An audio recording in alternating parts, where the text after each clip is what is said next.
The officer didn't even finish his sentence before my hands started shaking. "Ms. Hale, we've recovered 2 unattended children. They say you're their aunt." I froze. Because I had said no. I wasn't available to babysit. I'd been clear, firm, done being the family's backup plan. But my sister sent Lily and Theo in a taxi to my address anyway, except the driver got the wrong side of the city. By the time I reached the precinct, both kids were trembling, mascara streaked, clutching each other like the world had ended. And 3 days later, something far worse happened. My name is Juniper Hale, and for most of my life, I was groomed to be the one who made things easier for everyone else. In our family, Serena, the older sister, was the sun. Everything revolved around her. She got the bright upstairs bedroom. I got the damp corner room downstairs. She got private tutors. My scholarship fund mysteriously went toward her college needs. And every time I asked why my mother Eleanor would sigh like I was being dramatic, "Families sacrifice Juniper. Be understanding." Understanding became my whole personality.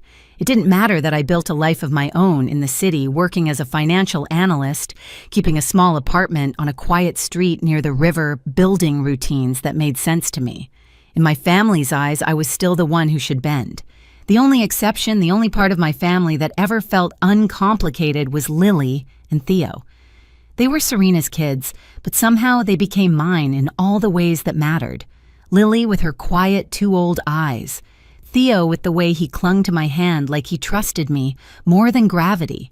Whenever they visited, I would kneel to their level tie, shoelaces, warm soup, read stories. They looked at me the way no one else in my family ever had, like I was safe. Maybe that's why it hurt so much watching Serena treat them like accessories to her lifestyle, dropping them off last minute so she could disappear to a spa weekend or a wine tasting. She'd text me with an hour's notice, sometimes less. "Be a good aunt. Don't make this complicated. You know Mark's busy." And most of the time I rearranged everything, canceled dinners, postponed errands, stayed awake late to finish work after they fell asleep. But this year, something in me shifted. The exhaustion wasn't just physical anymore.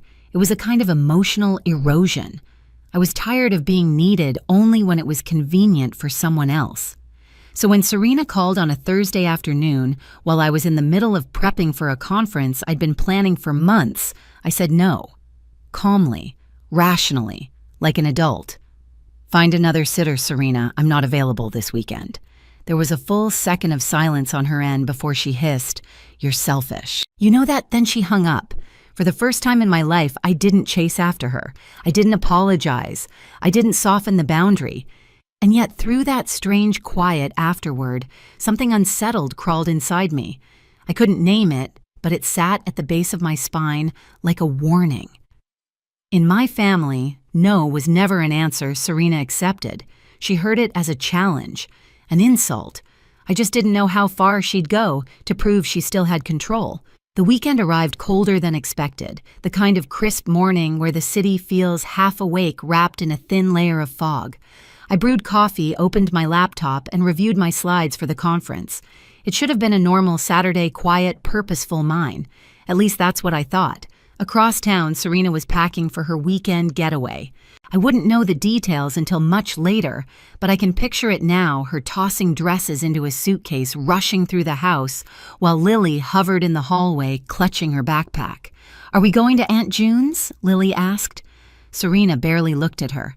"Yes, she'll be there." "But," she said, "get in the car, Lily."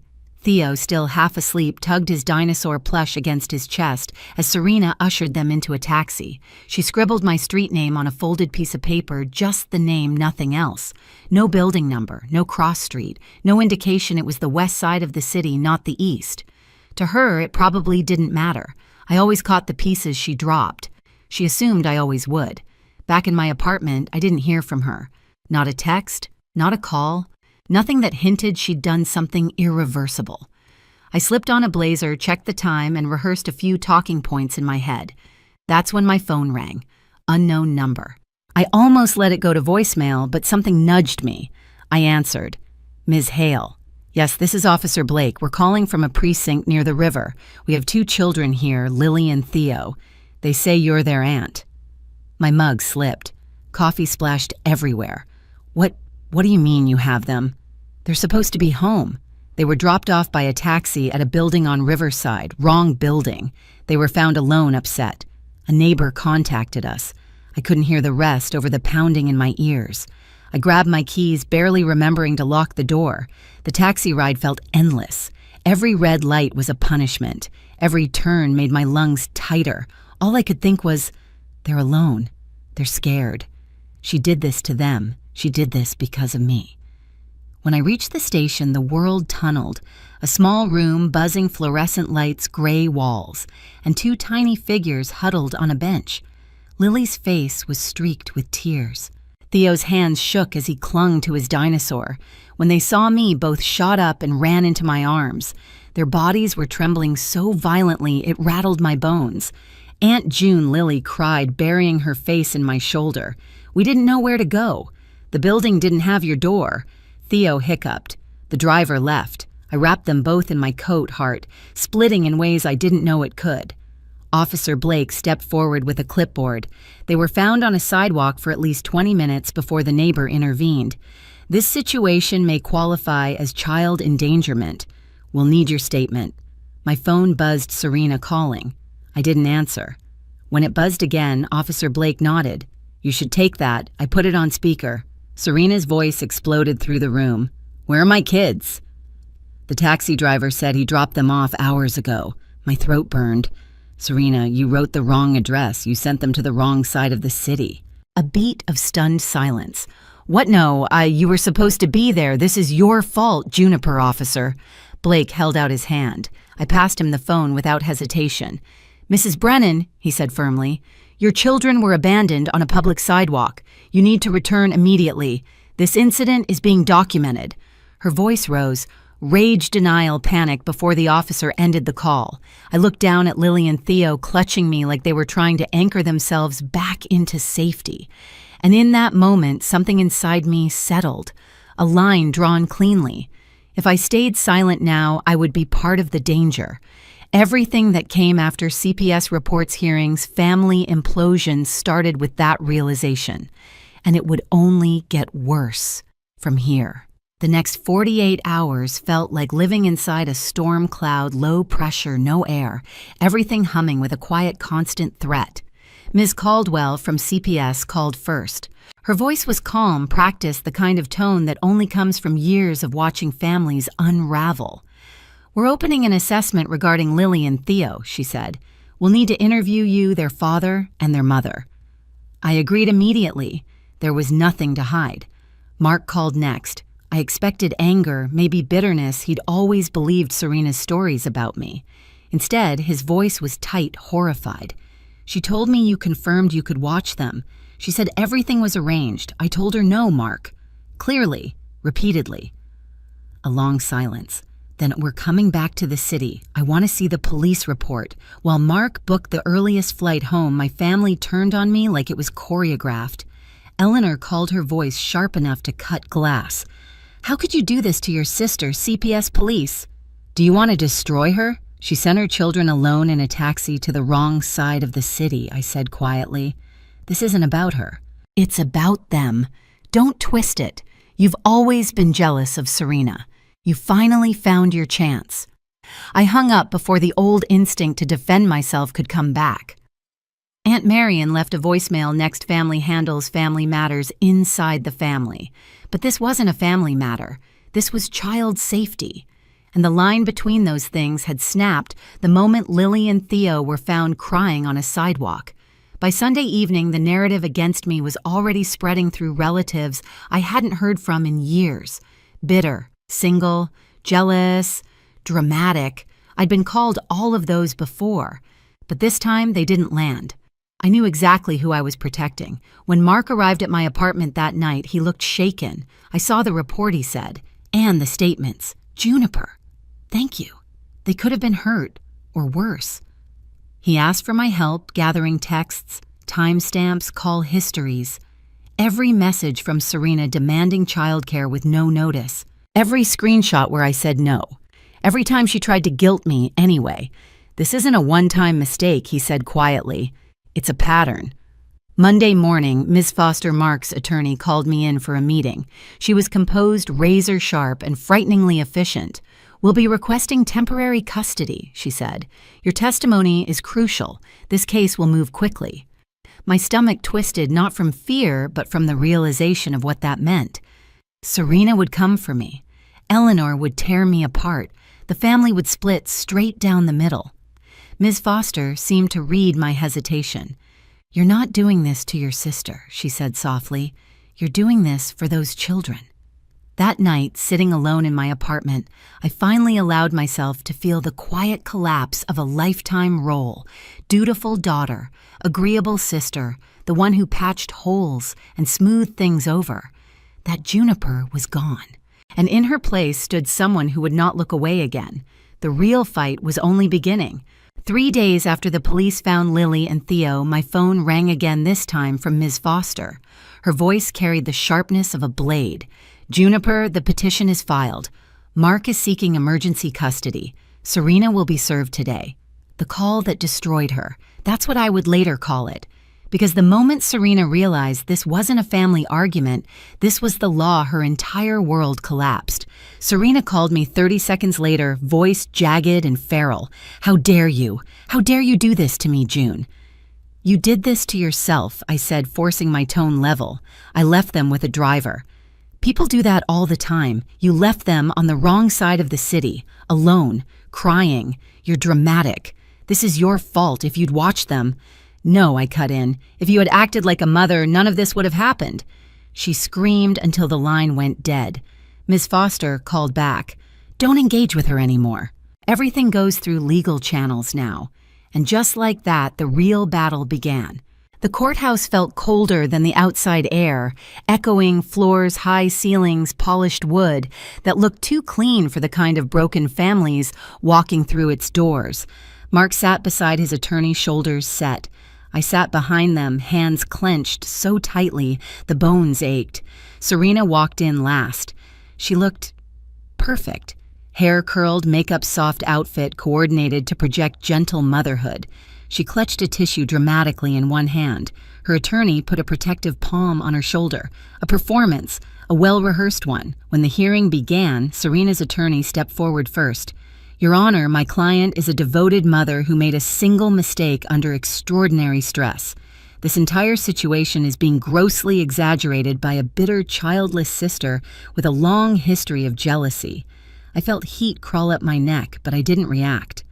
Facts would speak. He continued. "Mrs. Brennan volunteers at the children's school. She attends activities. She has been the primary caregiver their whole lives." Ms. Foster stood next, expression cool and unbothered. "Your Honor, we have law enforcement reports, CPS documentation, eyewitness statements, and a pattern of neglect extending far beyond this incident." Judge Keaton turned to the witness stand. "Call your first witness." Officer Blake stepped up. He testified plainly. "The taxi left the children on a sidewalk for at least 20 minutes. The written address was incomplete and inaccurate. The building had no such apartment. The children were distressed, cold, and confused. The courtroom shifted. Serena stared straight ahead, jaw tightening.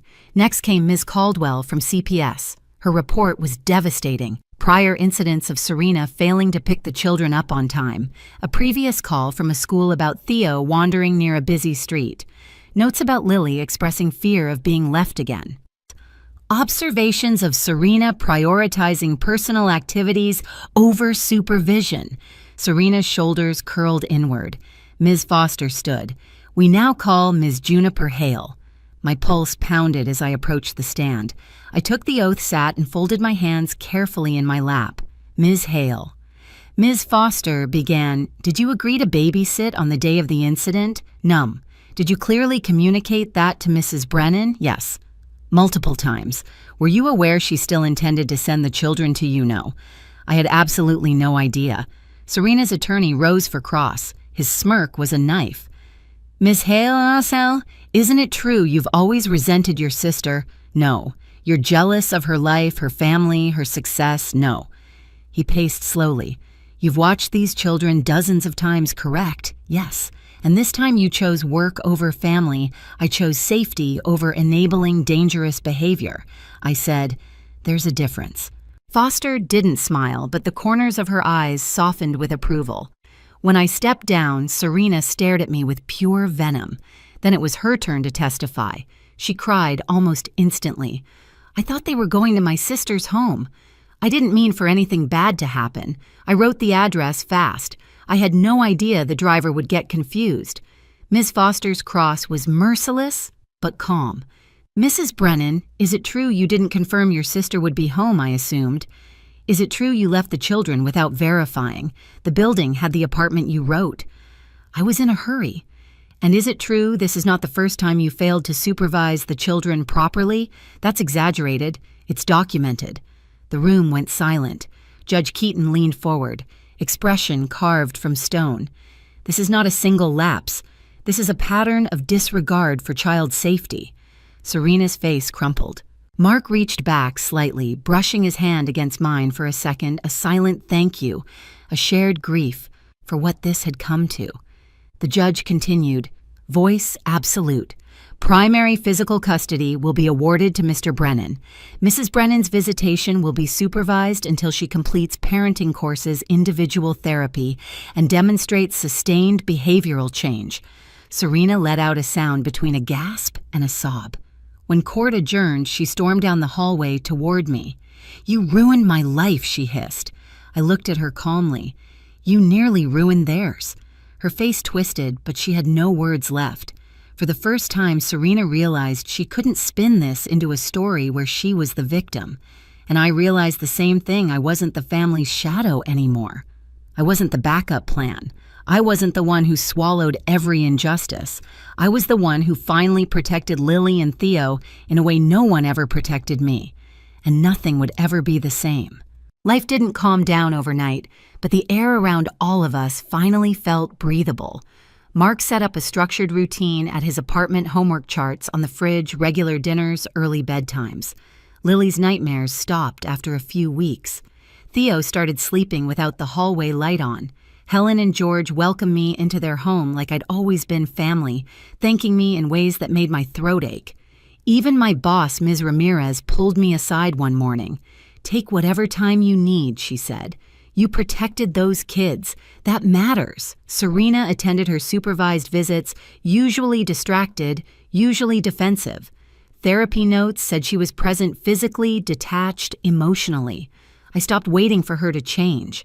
I had lost the version of a family I once begged for, but I gained something steadier, a chosen family built on respect, boundaries, and safety. And watching Lily and Theo finally exhale, it made every battle worth it. Looking back, everything shifted the moment I said no. Serena sent the kids in a taxi, the driver got the wrong side of the city, and 3 days later came the call that unraveled her story completely. But protecting Lily and Theo was worth every fracture that followed. If this story resonated with you, share your thoughts below and subscribe so you don't miss the next one.